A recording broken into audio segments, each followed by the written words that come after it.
உங்களுக்கு முதல் கல்யாணம் ஆனது உங்களுக்கு தெரியுமா? தெரியும் மேடம். முகினி மனோஜ லவ் பண்ணும்போதே முகினிக்கு ஆல்ரெடி மேரேஜ் ஆனதையும் அவங்க கிட்ட சொன்னதா சொல்றாங்களே, அது உண்மையா? இல்ல மேடம், அது சுத்த போய். அந்த உண்மை தெரிஞ்சிட கூடாதுன்னு நிறைய போய் சொல்லி அந்த குடும்பத்தையே இவ ரொம்ப ஏமாத்தினா. சொன்ன போய்க்கெல்லாம் நானும் அவளுக்கு உடந்தையா இருந்திருக்கேன். அதுக்காக நான் மன்னிப்பு கேட்டுக்கிறேன். வித்யா எனக்கு நல்ல ஃப்ரெண்டா தான் இருந்தா. நான் இப்ப அவ மாறிட்டா. எனக்கு எதிராக அவளை திருப்பிட்டாங்கய்யா. அவ பொய் சொல்றா மேடம். நான் ரோகிணி பாப்பாவுக்காக அவங்க மலேசியா மாமாவை நடிச்சிருக்கேன். ஒரு நாள் வித்யா இந்த பொண்ணை கூட்டிட்டு வந்து நான் மலேசியால இருந்து வந்த மாமாவை நடிக்க சொன்னாங்க. படத்துல சான்ஸ் வேணும்னு நீங்க நடிச்சீங்க.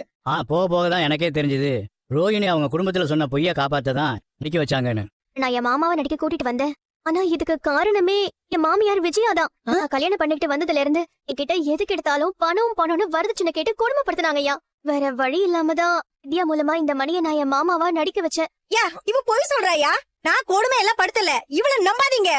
இந்த பொண்ணு அவங்க புருஷன்கிட்டயே போய் தான் சொல்லியிருக்காங்க. எனக்கு அப்புறம் தான் தெரியும் அந்த பையனுக்கு எதுவும் தெரியாதுன்னு.